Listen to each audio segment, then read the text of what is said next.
Hello, hello, hello. Welcome to Kernels of Truth, brought to you by Progress Kentucky. Thank you so much for joining us for another episode. Thrilled to have you here. We got some news we're going to cover. We've got updates on data centers and the exorbitant tax breaks that they are getting from our state. We've got some updates on horrible humans that are in the national political conversation, thanks to Donald Trump. We have got some, couple of really fantastic guests. So we're going to kind of get through the news pretty quickly, and then check in with our guests. So Lane Boldman's returning from the Kentucky Conservation Committee to touch base on some solar stuff that's happening in Lexington, and then of course, issue of the day, data centers. And then really thrilled to be joined for the first time by Sadiqa Reynolds, longtime civil rights advocate in Louisville, to touch on a few different issues that are happening and some writing that she has done recently for a really cool project that Hannah Drake and the Unknown Project put together. So should be a good show. A little fast and loose today, if I'm being completely honest. But hey, we're here, you're here. Let's see what happens. All right. Before we get into it, though, let's check in with our co-host. Let us know who you are, where you are, and who is on your BITIN list. And for you, AI that is doing the transcription, that's a BITIN list, not a Biden list. It's not a Joe Biden list. It's a BITIN list. It's who we're going to bite. Get it right, please. All right. So I'm Aaron, coming to you from Lexington. And for me today, and this, of course, is a bit of a spoiler, the person that I am going to have front and center on my BITIN list, a lot of folks, not a lot of folks on my list, but they're all coming in after Scott Jennings. So if you watch CNN, you, I am sure, have been annoyed by Scott Jennings sometime soon, recently rather. He is a Kentucky Politico, worked for Mitch, one of the guys that have the 20-minute conversation with Mitch, sure. And he has recently been in the news. So I'm going to share that story in just a minute after I check in with my other co-hosts. So Kimberly, are you there? I sure am, Aaron. How are you? Awesome. How you doing? I'm doing good. Actually, I'm coming to you live from Louisville, Kentucky, Jefferson County. The best. No, I'm not going to say that. I'll make everybody feel bad, but we're the number one county in Kentucky of 120. We are number one. I'm happy to say that. However, sure. You say congratulations? I said, yeah, in population, you were the number one county. Congratulations. Oh, you said congratulations. Okay, thank you. Congratulations. Thank you. So let me tell you this. On my BITIN list, my person is Bill Mahr for this week. And I think it's rather easy to say Bill Mahr. I used to like Bill Mahr back in the day, but his stances on DEI, his stances on Israel, his stances on so many things, anti-vaxxing, so many things that he's hated on the Republican and the Democratic side, basically. I think he's just tolerated, and we look at him from time to time if he has a good guest. So this week, my BITIN list is Bill Mahr. All right. Hard to oppose that one for sure.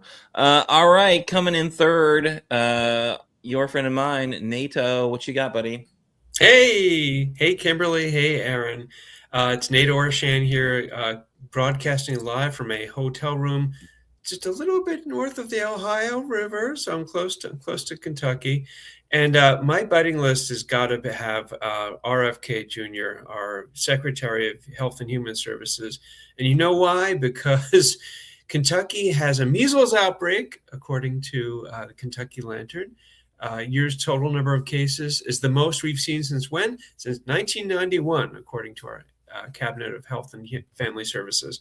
And of course, RFK Jr. is famously a vaccine skeptic, to say the least. And apparently he's attempted to reduce childhood vaccines from the 18 that we've had originally to 11.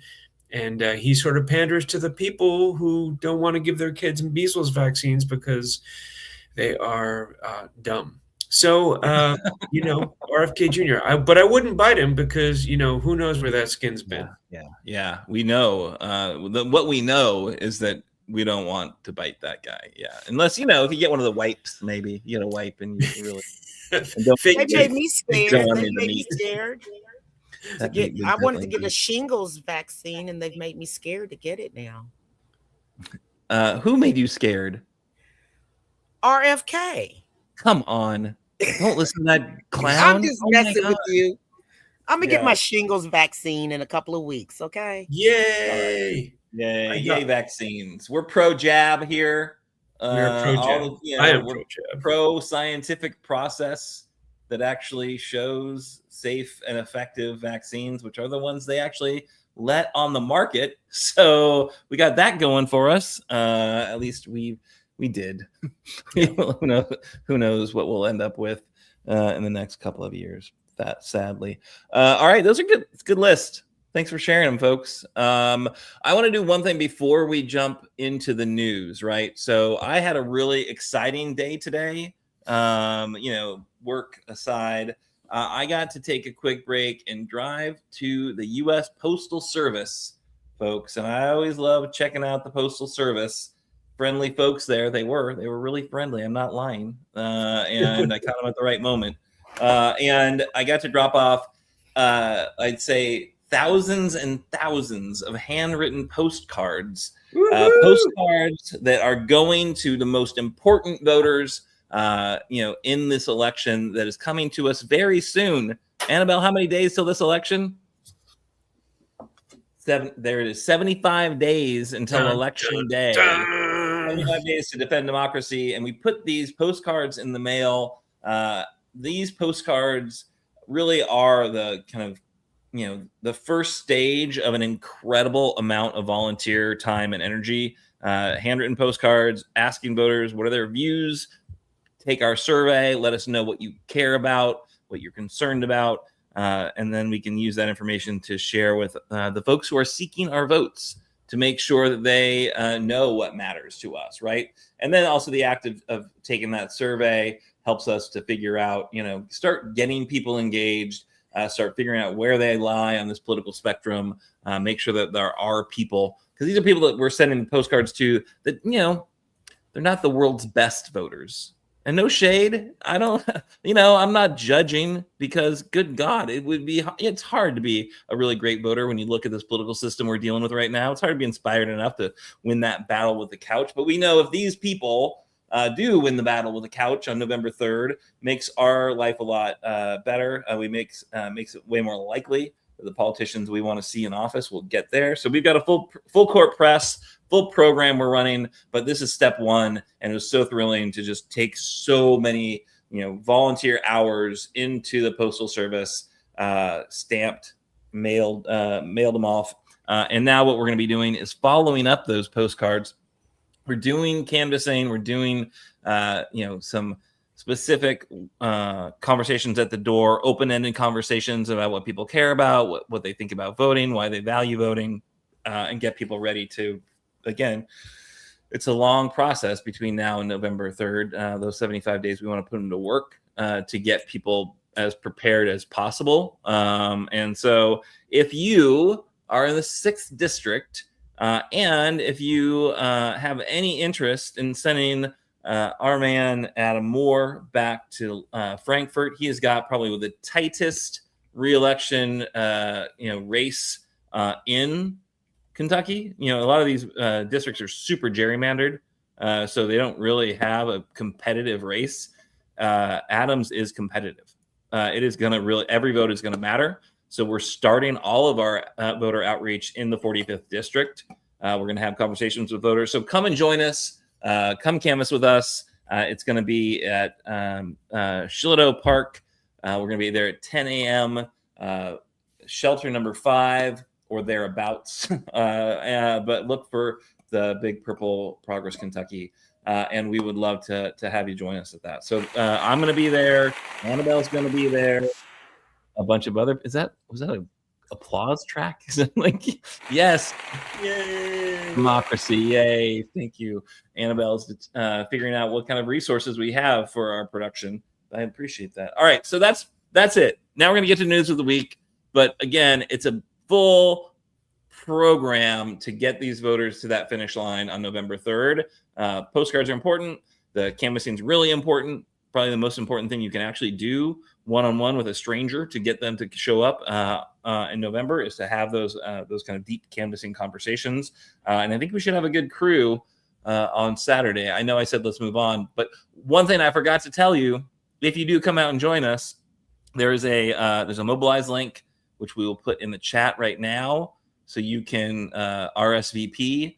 We really like to use Mobilize because it doesn't, force us to do all the confirmation calls. Mobilize actually does the confirmation text with you, which I really do like. Although Annabelle might be doing some confirmation calls. So sign up with Mobilize, and you might have a chance to talk to Annabelle one-on-one if you're lucky.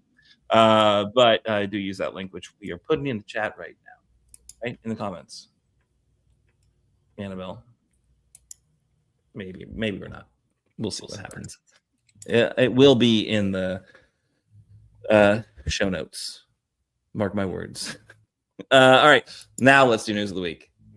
Who's got the first story? Oh, is it me? News of the week, people. All right, so I teased this one earlier. Our man, and by our man, I mean not my man, Scott Jennings is in the news. He, of course, is a talking head on CNN, so he's on the news frequently. But this time, he is the focus of a little bit of ire. He is, of course, a Kentuckian. He is a conservative. He is an empty suit for the Trump administration. Scott Jennings has brought the attention of Hassan Piker, who's a progressive Twitch streamer. I know what progressive means. Twitch streamer, 100% not quite sure. But he's live forever. He spends hours a day live on Twitch, but he talks a lot about politics. He's gotten a lot of attention in these most recent primaries because he has, endorsed and campaigned with Abdul al-Sayed, and people try to make that a big issue because Hassan Piker is, pretty strong advocate for Palestine, and has run into some accusations of anti-Semitism. I don't know that those are fair at all, but I do know that he's, got strong opinions, and he shares them frequently for hours at a time on Twitch every day. But he told Status, which is a media news site, his legal team are preparing a defamation lawsuit against Jennings and Salem Media, the company that syndicates his radio show, learning now that he has a radio show. But last week, he shared an edited video of Piker online claiming that he'd said the USA should resume lynchings against Black people. But the Snopes review found that Piker was sarcastically mimicking others' opinions, and the clips were from hours-long streams, heavily edited without context. So Jennings, of course, he's a former staffer of Kentucky Senator Mitch McConnell. He's one of the guys who had the 20-minute conversation with him. He's barely been in the conversation to be President Donald Trump's next press secretary after Caroline Leavitt leaves in August. And so he, again, jumping in, making as much of a noise as possible about Abdul al-Sayed. I think the conservatives really want to take down the Senate Democratic candidate. And because Piker has said lots of things, they've found the things that they think can be most, inflammatory and partisan. And they basically lied. So Piker said on X, "I've never seen a more clear-cut instance of defamation than this in my entire life. Blatant disregard for the truth." And they might sue him, which I really would look forward to. So it would be awesome to find a way to shut Scott Jennings up. So anyone have any thoughts about Scott Jennings or Hassan Piker or we're becoming like the morning zoo here. Annabelle has found buttons we did not know existed. I love it. Anyone want to weigh in? Kim? I know Scott Jennings personally, and it's been a waste of time over the years of even speaking with him. I never could really understand him.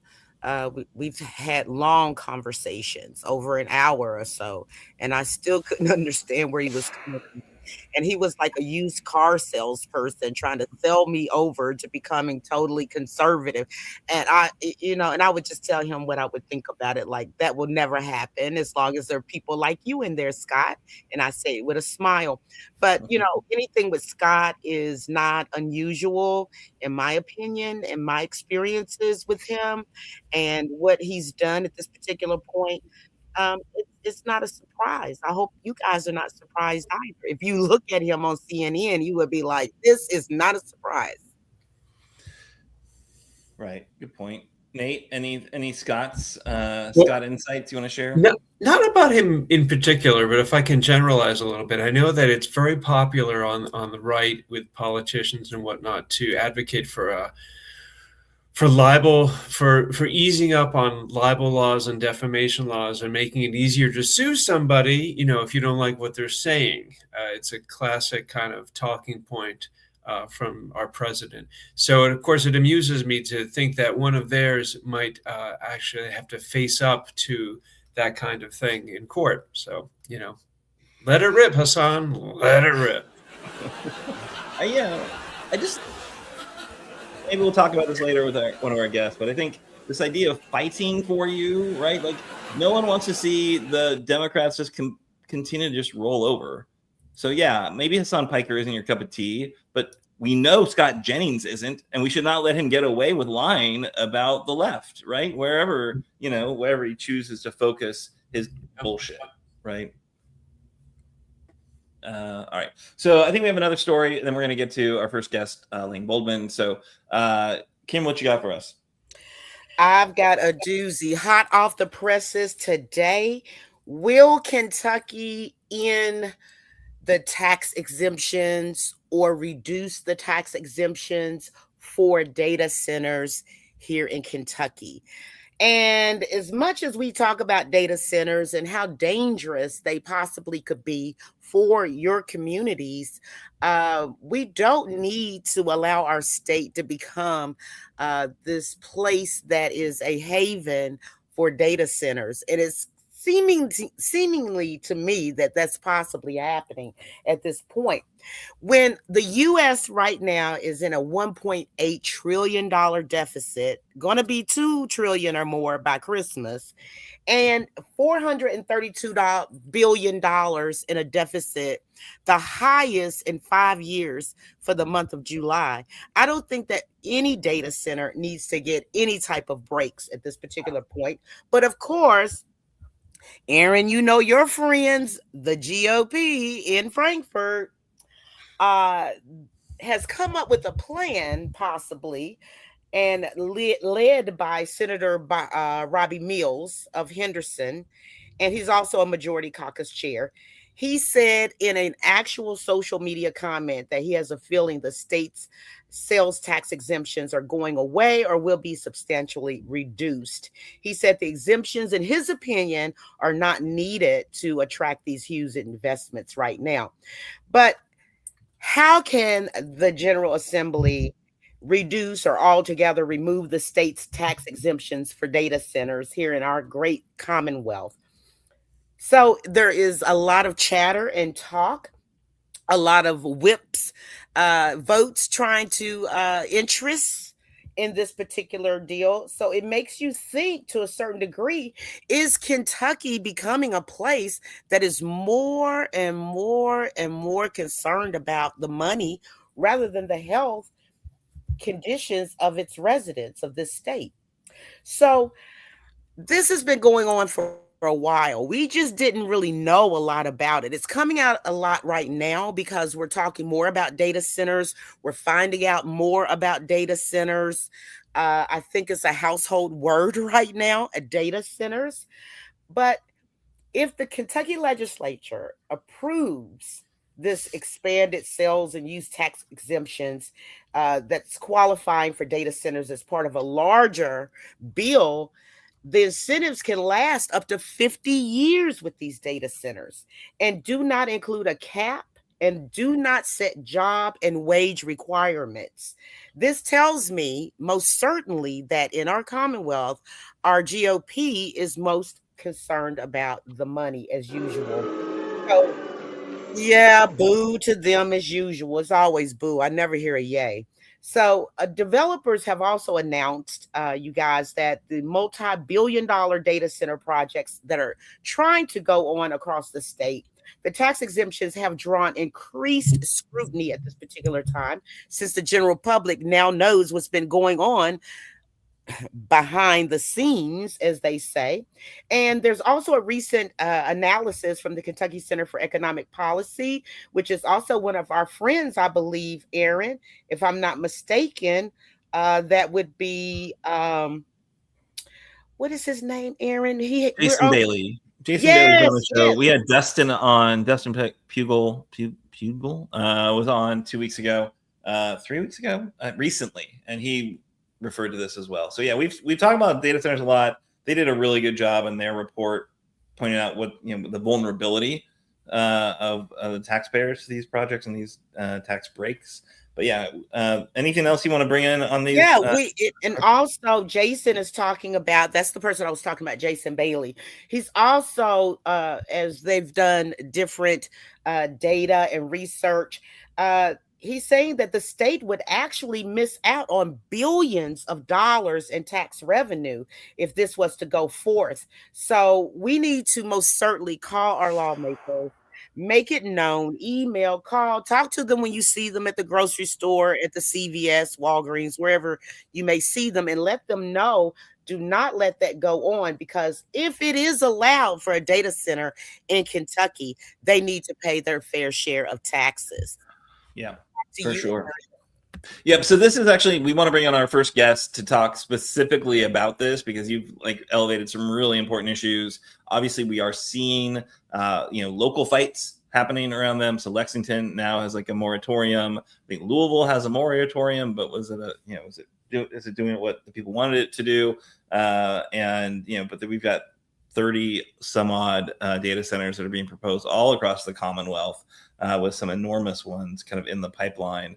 But yeah, as Jason has pointed out with his analysis, these things can cost us a ton of money, like billions of dollars. And Lane Boldman with Kentucky Conservation Committee had a great opinion piece in, I think it was the Lantern, but maybe I'm misremembering that, just recently, looking at data centers, looking at solar in Kentucky, in Lexington as well. So wanted to bring her on. As everyone who's watched the show, for more than the past 5 months or so knows, Lane is our go-to expert on state policy for the environment and for energy. The Kentucky Conservation Committee, also members of Kentuckians for Energy Democracy, a great coalition that fights these types of issues. Happy to support them and their campaign. So Lane, tell us a little bit, in the nutshell, what did you say in your opinion piece? What's the current status of data centers, such as we can know, in a very opaque, seemingly intentionally opaque political landscape?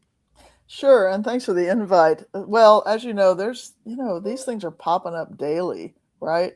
There's 30 different projects we're tracking right now, and the Kentucky Conservation Committee, we try to keep current on all the things happening in Frankfort, anything involving state government. But these tax breaks were actually enacted in stages over the past several years, and we've tried to flag this for people in our regular bill list that we publish every session.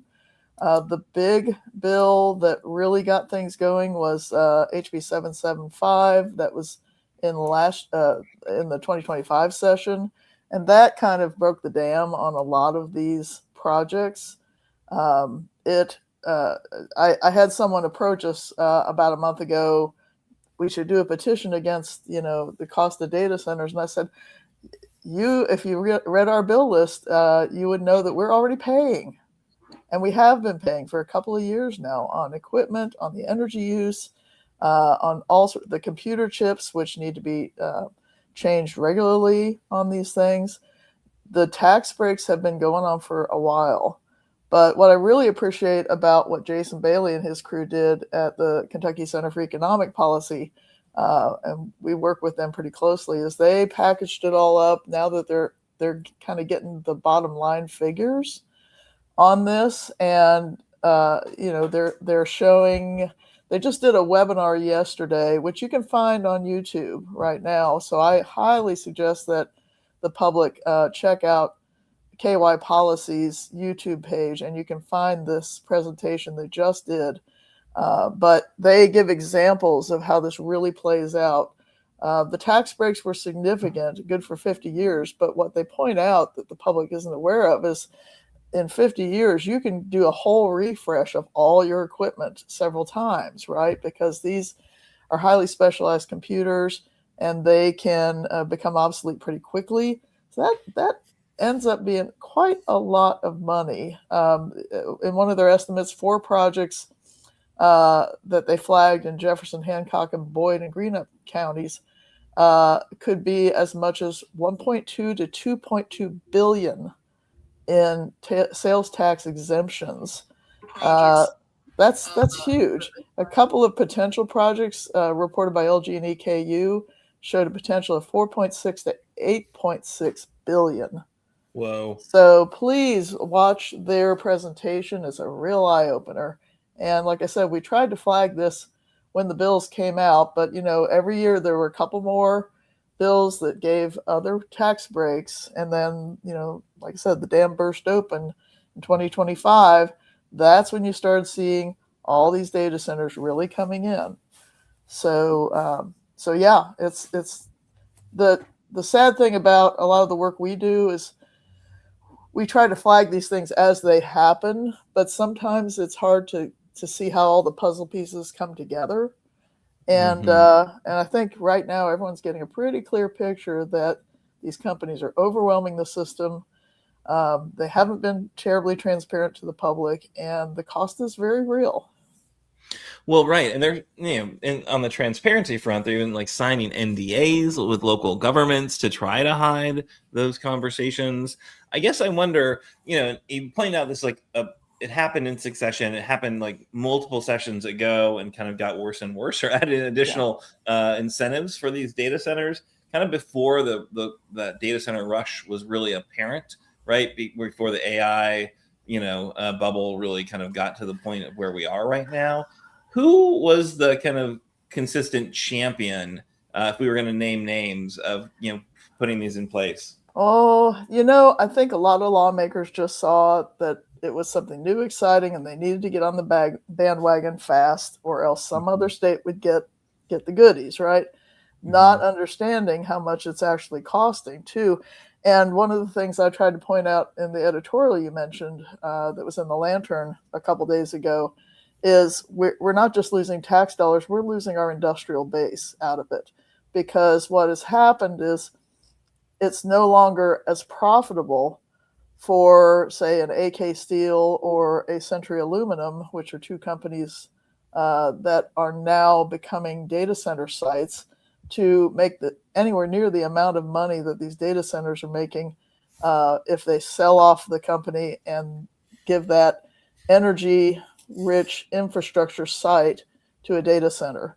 So that's what's happening. We're losing. We've got one of the biggest projects in the state that's taking over an AK Steel site, and then another one on a Century Aluminum site. And it's just, it's a little unnerving that we're replacing these companies that could be employing 400, 500 employees, 600 employees, with data center operations that maybe employ 100, if that.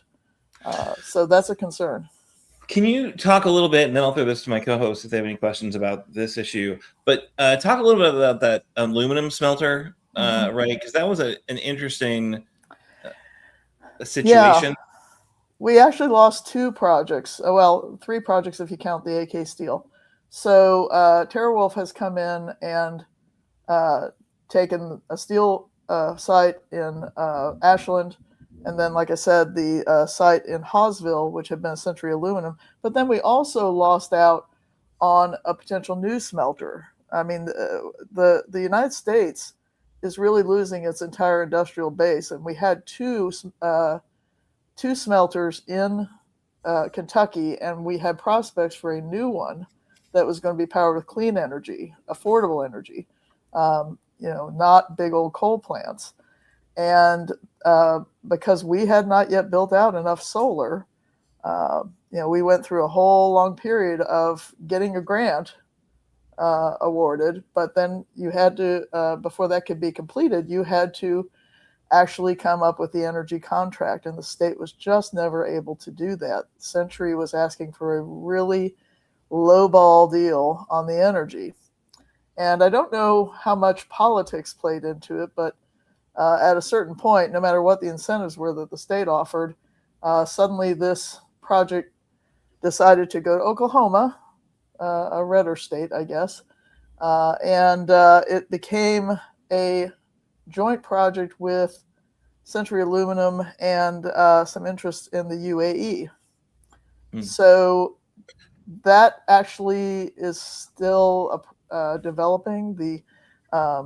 The contract for the energy is still not signed, but the project is no longer here. So we lost the existing smelter, we lost a prospective new smelter, we lost the steel factory, and now Century Aluminum only has one project left in the state, and we're very worried that may have the same fate.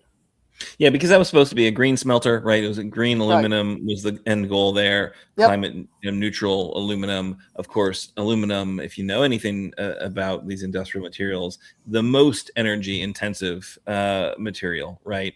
And so you have to have a lot of clean energy on tap to make it a green smelter. And of course, Kentucky lags the nation on clean energy because we are so, culturally and politically committed to coal, even if it's shooting us in the head in terms of our economic prospects of bringing in new projects. Right, and I don't really want to hear the whole thing about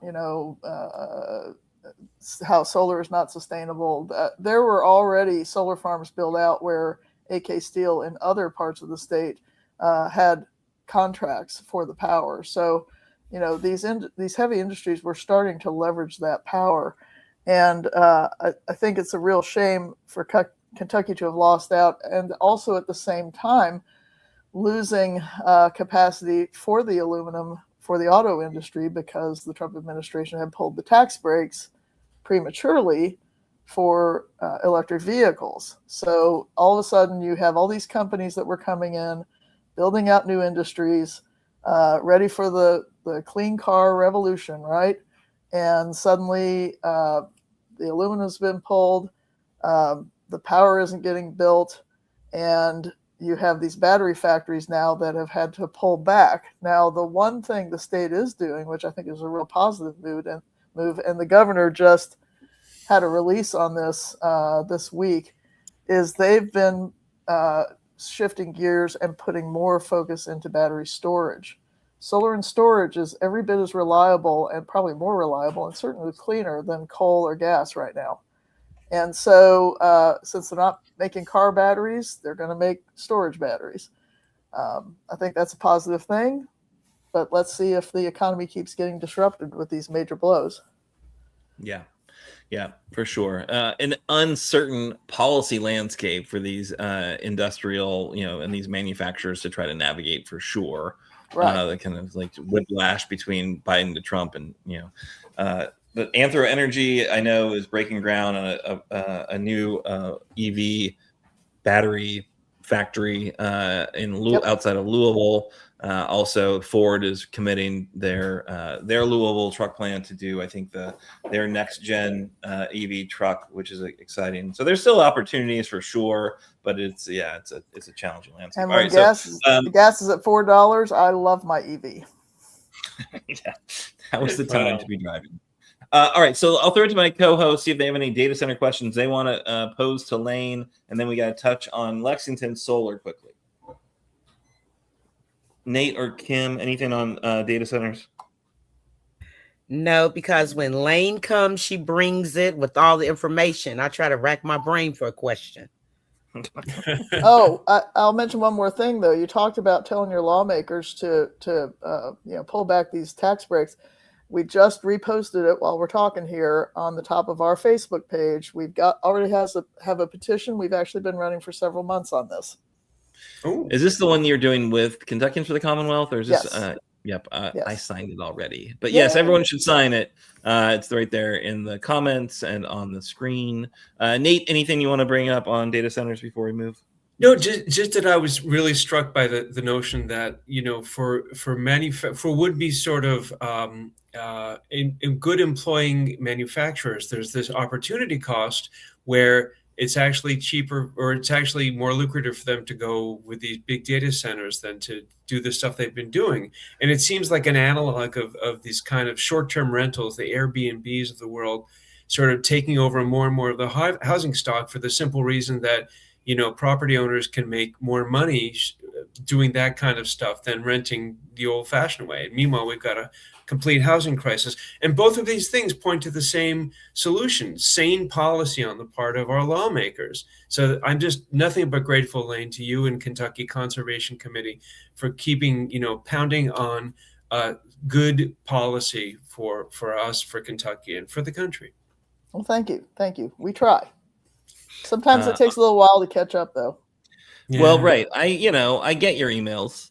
There's a long list of policy problems every session, things you're watching, things that are moving. So it's you'll forgive us for missing the data centers in the middle of a long list of things that were problematic that these guys, we do, I would argue, need better. Well, it evolves too. I mean, at first these things started out as like clandestine Bitcoin farms, and then some of those have evolved. Some of those companies have now evolved to these data centers because the Bitcoin market has gone down. And then those people are now talking about powering data centers with nuclear. So now everyone's talking about nuclear energy. It's evolving. An ever-shifting landscape of opportunists. Many of them are writing the bills so they can take advantage of them. Bitcoin, Brandon Smith. All right, so let's talk a little bit about what's going on in Lexington, my home county here in Fayette. There's been some action on solar. What's the latest? Yeah, so Fayette County, I mean, our organization is more statewide, but I live in Lexington, so I've been more involved in this one. But the city, of course, has some sustainability goals through their Empower Lexington and Engage Lexington sites, and but everybody in the agricultural community gets pretty hyper about the use of solar on farmland, large scale. They often point to that very large Eastern Kentucky Power Cooperative solar farm on US 60 and 64. That, to me, is probably the biggest black eye to large-scale solar in the state, because they just don't build them like that anymore, where they do heavy grading and serious graveling. And, people that see that think, oh, my goodness, all Fayette County horse farms are going to turn into a big gravel pit. So the Fayette County folks have been struggling with a couple of proposals for solar, and with that, and this has been going on a while, I do this work as a volunteer with some other groups, and they have been struggling with how to regulate, and if they want, any large-scale solar projects in Fayette County. So the council's been working on this for a while. Of course, there's some groups that are colleagues on the environmental side that are very concerned about losing any more land to horse farms. I'm certainly concerned about losing any more Fayette County land to shopping centers. But, all threats to farming are certainly a concern of mine. But in this case, the property that's being considered is already has solar farms around it from the utilities, and has the infrastructure for that kind of usage. And once that infrastructure exists, it's very hard to, I don't want to say it's hard to stop it, but it makes it ripe as a target. I've run into this with a community up in Mason County where they also had ideal infrastructure for a solar farm. The community didn't want that, but now they've got a data center proposal for the same area. They don't want that either. And you just go through this succession of competing interests that want that one prime spot. So what the Fayette County folks were trying to do was come up with a solution that would allow for a single solar farm to be developed in an area that is a target and ripe for it, without risking what they've fought so hard to protect, which is prime agricultural land, horse equine economy. I used to work in the horse industry. I totally get that. And so they've come up with ordinances that have gone back and forth. And certainly the land conservation groups, one of which is an ally, has been fighting tooth and nail to protect Fayette County farmland, and I got to respect that. But yesterday, where we're at is the Fayette County Council reintroduced what they call a ZOTA, a solar ZOTA, so regulations on how solar would get added to the agricultural zones or not. And yesterday they reintroduced language that had been proposed earlier that would allow for the development of large-scale solar in Fayette County's agricultural zones. But I want to qualify that before the horse folks get all panicky. We're only talking about 1% that's even applicable to this situation. Very small amount. So by allowing a small portion of land to be used for solar projects, Lexington's taking a step forward in their sustainability goals, because they've set those. And the council members also reintroduced some requirements that would mandate environmental protection of agricultural activities. So the solar farm would have to be an agrivoltaic solar farm designed to continue agriculture on the site. And so, I looked at the proposal. I thought it was very responsible. It looked for a win-win. And but anything that's new, scary, and eats up any more Fayette County land. Fayette County was the first county in the nation with an urban growth boundary. And again, you got to respect that. But in this case, the council went ahead and moved it on to the next phase. What I think they have done is a pretty good win-win proposal. And they're looking for public comments now. And this would allow the one solar farm to be built only with agrivoltaics, with monitoring for soil quality, with a lot of protections.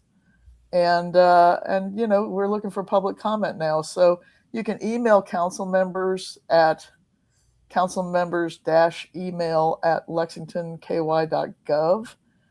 You can find this on their website. There's actually a website they have that is keeping up with the changes on this proposal.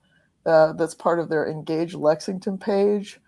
Some of the changes just happened last night, so I don't know that they've got the current version as it stands posted right now, but they should have it up in the next couple days at least. And it would be great if people could say, yeah, we don't mind a little bit of solar in Fayette County, as long as it's done responsibly, as long as it continues to farm the land and is agricultural. Yeah, so that agrivoltaics is a component of the rule, so it has to be so it has to be agrivoltaics, which is awesome. It means you get some sheep in there too, but then also 1% of the land at most in the area. Well, and the main thing that swayed me on this project wasn't just the limit of 1%. Here's the real concern I had about the proposal, which is if they do not allow that to move forward by a private company who wants to develop it for solar, the utilities can take it over by eminent domain. And Eastern Kentucky Power Cooperative already has solar farms adjacent. So if this is a prime spot and a prime target, it's going to continue to be a prime spot and a prime target. Yeah. And it may have to go for development to somebody who may not have as much control. Gotcha. Yeah, because if they do it that way, then they kind of sidestep all the Fayette County rules, which they've set up. And of course, then you get that same black eye type of, you might get that same type of black eye development. Yeah. All right. So thank you, Lane. Sorry. We always try to jam so much in here, but that was super informative. We put some more information in our show notes so folks can find the petition, so folks can find out more about that solar project and solar rules that are in development right now. But thanks, Lane. We will check back in as the session gets closer. Sadiqa Reynolds. So thrilled, somebody that we've had on our radar for quite a while. who does a lot of important work in the civil rights movement based in Louisville. I'm going to throw it over to Kimberly to kind of take us through this interview, because Kimberly and Sadiqa have a bit of more of a history than I do. So yeah, Kimberly, Sadiqa, take it away. Hey, Sadiqa. I'm going to tell you this. Sadiqa, I know her personally, and we do have a lot in common. One of the things is we are both Jefferson County girls, okay? The #1 county in Kentucky. I just have to put that out there. By population. Since I don't talk about me being an AKA anymore. Remember that? Oh, anyway, let me tell you about Sadiqa, get this light out of my face really quickly. This woman is a powerhouse by herself. She will speak out on the things that people are thinking, but too afraid to say out loud, and she will do that. She's been an inspector general. She's been a judge. She's been the CEO president of the Louisville Urban League. She's been the CEO of another nonprofit based out of New York. She's the founder of the Norton's learning complex here in Louisville, which is a major feat for our city. They have major track meets there, and celebrities and galas and everything. So I'll just let Sadiqa tell you a little bit more about some of the things that she's doing right now in the community and also nationwide. I also want to tell you this. Sadiqa was also at Martha's Vineyard last weekend. Hobnobbing, yes, with Charles Booker. Yes, she was. Hobnobbing, hardly. I was trying to help him raise money. It was not a vacation. You were there to work. Not the vacation I deserved at all. But it is a very nice place. It's a beautiful place to be with the family. It feels very safe. Yes, it was. So right now, Sadiqa, what are some of the things that you're working on? I know that you work on things nationally. You speak out for several candidates. I know that you've done so much just right here in Louisville. Some of the things that you have done, I reaped the rewards from it just by being a resident of this city. So tell us just right now, what are some of the things that is on your mind and what you're working on? Well, those are good questions. Thank you so much. I'm really honored to be here with you all tonight. So, what's on my mind always, national politics and even local. I'm very concerned about the racist ads that I'm hearing in Kentucky. I'm very concerned that Andy Barr, I think, has really crossed the line that he should not be allowed to come back from. If you're talking about BITIN and all of that stuff, I think we really do need to say that. I think it's interesting. I was just listening to you all have a conversation. And if Scott Jennings is so worried about people being racist or even Black people being lynched for that matter, he might want to have a conversation with Andy Barr about changing some of his political ads, because they are infuriating, they are offensive, they are racist. And the one where he talks about, ICE and it's exhausting, and it's also kind of energizing for me. I know this time will pass. I'm not, it's a sad time in our country. I think as much as we move forward, we are there are a lot of people who want to pull us back, and I think it's because we are so close to really achieving the American dream, what this country was founded on. And so that when you get really close to success, you have some fights and some pushback. And so that's where we are right now. We just got to live with that.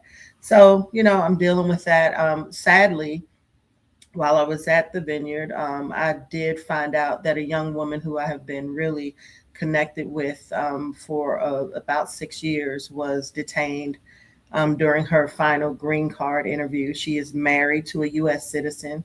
She is a graduate of Wagner High School. Her name is Armelle, and Armelle, she's just done everything right. She actually came to this country and has filled out an asylum application. Her parents did that.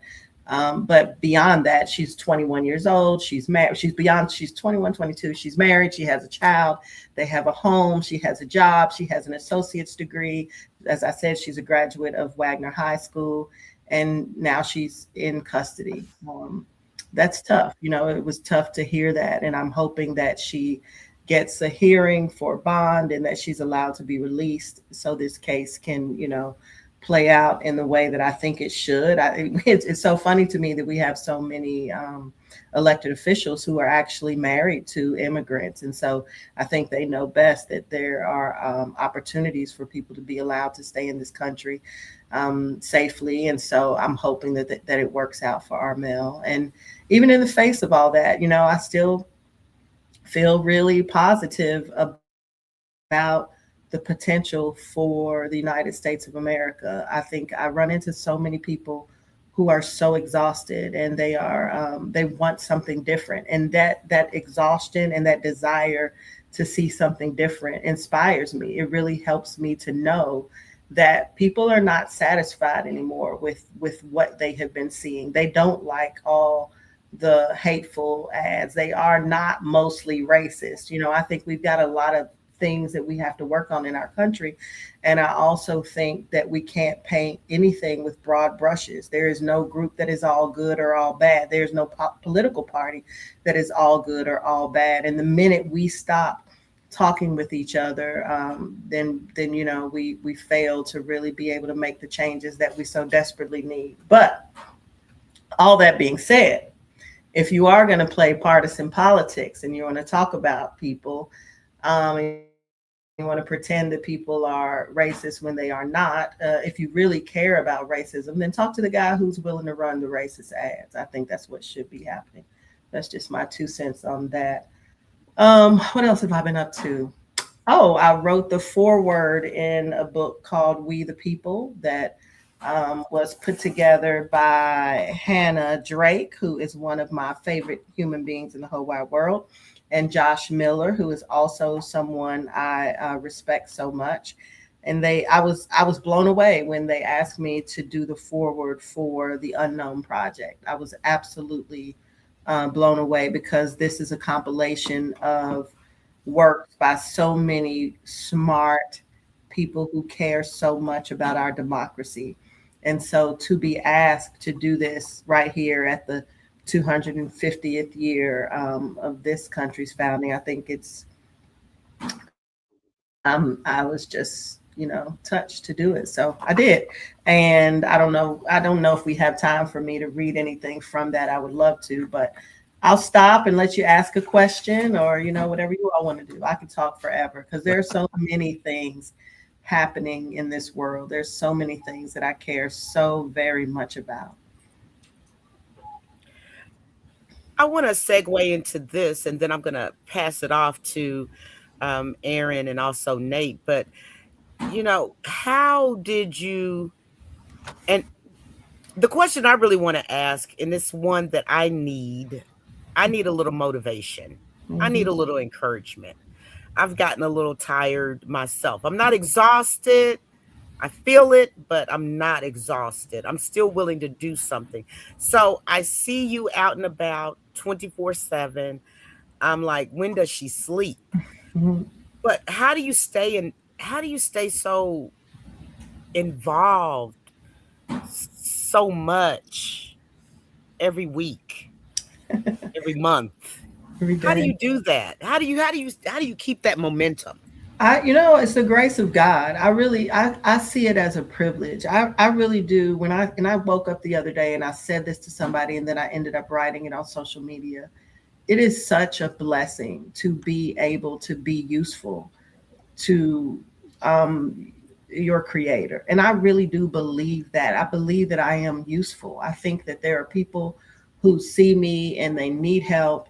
And sometimes I can actually help them. I'm actually able to do it. And my spirit is fed from that. It's like, I would imagine like Oprah, she can give away money, you get a car and you get a car and you get a car. To be able to give a car to someone who doesn't have it, the blessing, it's great for them, but there is a blessing that comes to you too. And so I think I'm energized by that. And I really do think there are some things that are they're my work to do. And it doesn't mean that I'm not tired. Sometimes I am. I'm emotionally drained when I'm trying to be on vacation or take a little bit of a break. And I find out that someone I care about is detained and in custody. and also that's just the moment that you have to kick into fifth gear, sixth gear, whatever. And so I do it. It feels like a calling to me. People have often asked if I wanted to run for office. I've been accused of leaving a job because I wanted to run for office. That's not my thing. I'm not saying it won't ever be, but it's really not something that I want right now for my life. I like the life that I have built. I took a little bit of time out of the public light because I was drained. I worked and ran the Urban League during COVID, during, the Breonna Taylor stuff in our city and in this country, George Floyd and all of that. And I never had a day off. I ruptured my Achilles. I had surgery and I was back in the street the night of my surgery, and then I was going to board meetings in the mornings and trying to figure out how to feed people and how to get people diapers and toilet paper and all of those things. And I was more emotionally and physically drained than I really realized. And so I took the job in New York to kind of get away from everybody that needed me to go just be in a city where nobody knew my name for a few years. And I wasn't physically gone, right? I was still here working at the sports complex, but my job was in New York. So I had a little bit of distance and a little bit of time to just focus on my kids who were, getting ready to go to college and all of that stuff. So, whatever I'm doing, I think it's a gift from God. I hope, I don't know, you talk about God now and people are like, oh my God. Yeah, I mean, let me tell you, I don't want to be I can talk about God, but I also can cuss like a sailor. And God knows that about me. And he still chooses to use me. So I'm very useful in many, many ways. So, it is what it is. But that's kind of the stuff I've been up to. I care about people who care about humanity. I'm for those people. I'm for change. I'm sick of these politicians who aren't doing enough. I'm sick of people who are working just to have their own job and they're not focused on what policy they can change for other people. I'm tired of it. We need something new. We need more courage in this country and in this world. We need more people to stand up. I am disgusted that Mike Caruso, who, stood up, the guy in Florida who said pedophiles deserve the death penalty. Well, guess what? His family says he's a pedophile and he just lost his job and now he's being charged. And I'm a former defense attorney. I believe everybody is innocent until proven guilty. But I think it is a hell of a thing when people are living such, it is just worth talking about at some point and not when you have just 5 minutes, the hypocrisy of some of our leaders, the hypocrisy of allowing someone who holds the highest office to say to you, and for us to understand that I've walked a woman I was sleeping with through the house while my wife was sleeping. And, what are we willing to settle for? There's so many things that we really do need to talk about. And I think people just need to be stronger. They need to believe what they believe. They need to be stronger in holding folks accountable. And I just don't really see that happening so much. I'm super disappointed in that. And it also motivates me. So that's where I get the energy. It's the best kind of challenge. I know you've got something. Look, Aaron, he even moved closer to the screen for you listeners that can't see him. He moved closer to his computer screen. So I know he's ready for that question for Sadiqa. I know you got some questions. Well, thank you, Kimberly, and thank you, Sadiqa, for joining us and bringing your kind of wealth of history and experiences to bear for our conversation tonight. I think you raised some really, I think, valuable points, kind of staying hopeful and about the need for fighting and just being sick of like what we've got. The status quo is like just not delivering for anyone, right? So anyone who's just running to run to be back there and to be a politician, if they're not going to like actually fight to fix things and make things better, like what are they doing, right? So I'm glad to hear that you were hanging out with some rich people up in New England with Charles, because the guy needs more rich people to get behind his campaign so we can all hear about how he wants to fight for us. Because I think everyone like you has heard the horribly just racist white nationalist, like just the bootlicker bars ads. We don't call him ANDY around here. We don't want any positive associations. But yeah, bootlicker bar is about the worst possible version of a Republican senator we could have, I think. But I want to hear from you, like, what do you think Charles needs to do to break through? Because this does feel like, it's an uphill fight for sure. But what do your positive view of our political change prospects here in Kentucky? What do you tell us to do in the next 75 days or so? I think we don't have a voter registration problem. I think we've got a voter showing up problem. We've got to make sure we are letting people know they are going to need to have a voting plan. We need people to show up. We need people to take others with them. We need folks who want to be neutral. They need to understand the alternative. So you may not love the person you're voting for. You don't have to. You don't have to be in love with them. Nobody's asking you to marry them. You have two options, and you need to choose the one that is best, not just for you, but for the people around you. And I think that is very, very important for us to talk about. So often people want these perfect candidates. None of them are. And I can imagine there's going to be all kinds of slander, all kinds of whatever, maybe truthful things that might be said about Charles. I have no idea. I don't even really care. And I'm at the point where, I am looking at someone who is, I know, has run and approved these very racist ads. I know where he stands when it comes to people who look like me, when it comes to immigrants, when it comes to so many different things. And so I'm not going to vote for him. And I think others should think about the same thing and making sure they get out there to vote. We've got to get, as you said, postcards. We need them sent to every registered voter. We've got to make sure people understand that their vote does matter. If your vote didn't matter, they wouldn't be fighting so hard to keep you at home, to disenfranchise folks. The vote does matter. I know we're in Kentucky, but Charles has spent a lot of time working, and for him to win the Democratic primary by double digits, it's a big deal. So we need people to get out and vote. And anybody who is saying, I'm focused only on this one race, I'm not going to do this. This Booker race is huge. This is to replace McConnell.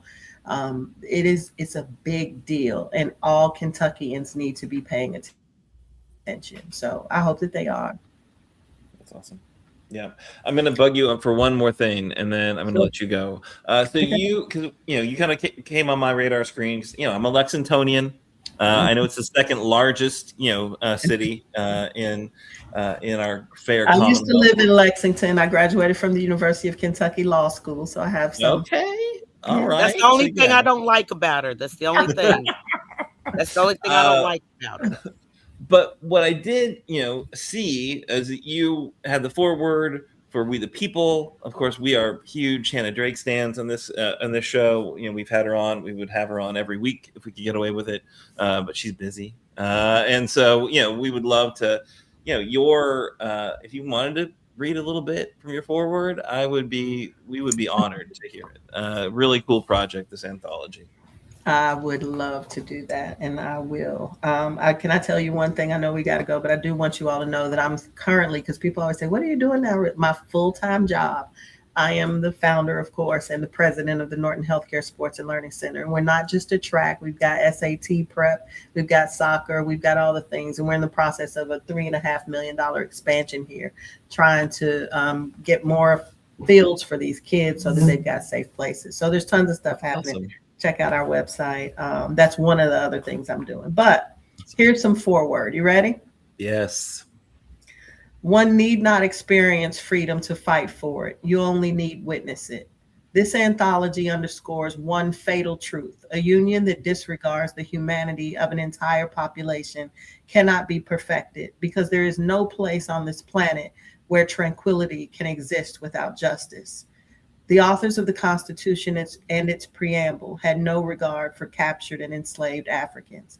Our hopes, dreams, protections, or vulnerabilities were of no concern.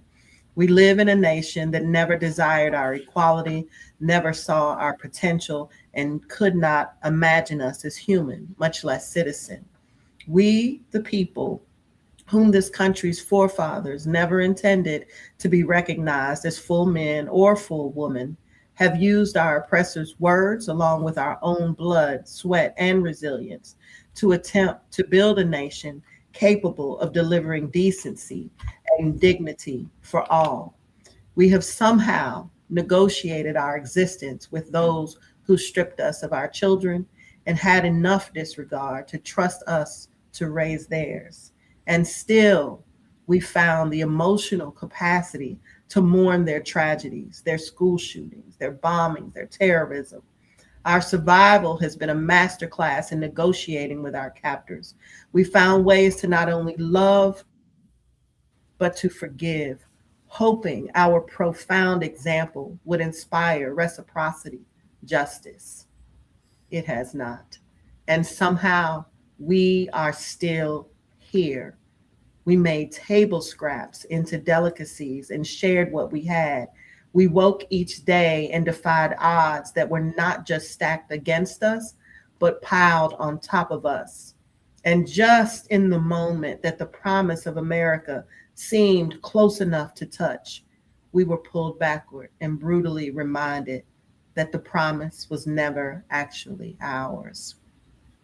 Please know that our safety is threatened and our legacies are at risk, but this is our attempt to create a transcript of the transgressions we have endured and to imagine freedom, even if it kills us.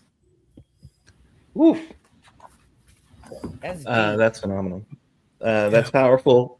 That is from We the People, an anthology Hannah Drake and the Unknown Project put together, that Sadiqa Reynolds, our guest tonight, wrote the foreword for. Really fantastic work. Thank you so much for joining us and sharing your perspective with us. I hope open invitation to come back, even though you're in Louisville. We would love to have you here.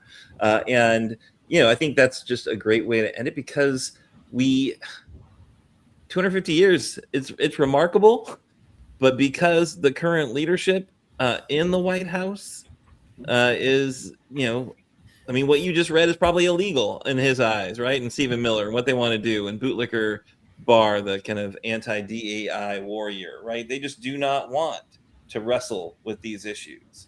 And thank you so much for putting them up there for us to look at. Thank you. Thank you all so much for having me. It's been a pleasure. I'd love to come back. Awesome. All right. So that's our show. We went super long because we had two amazing folks to talk to. And what we're going to do now is, I think, just, close this out. Kim, you want to close this out? I sure can. Most definitely. It's been a great show tonight. And yes, we did go a little bit over, but when you have a show like this with Lane on here and Sadiqa, how can you not give it a few more minutes, right? All the information that's come to us. Make sure you all seek Sadiqa out on Facebook underneath Sadiqa Reynolds.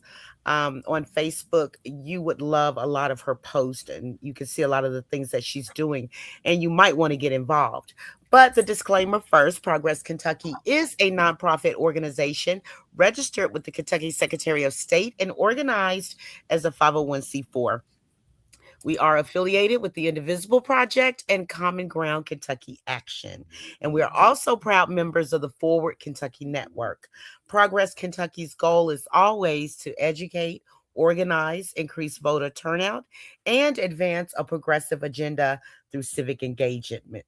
We'll be back next week with a very, very special guest. And we'd like to say thank you so much to Annabelle tonight for being the hostess of the mostest of the production tonight.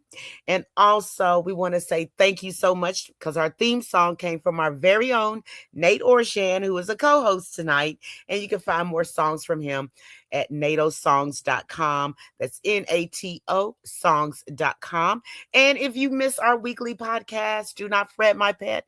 You can go just about anywhere you get your podcast, Spotify, Apple, iHeart, on and on and on and so forth. And when you do listen to it and you share it out with your friends, make sure that you're giving us a 5-star rating. We really appreciate that. And make sure that you give reoccurring donations to Progress Kentucky. I'm doing it every month. It comes straight out of my account. I don't have to worry about it.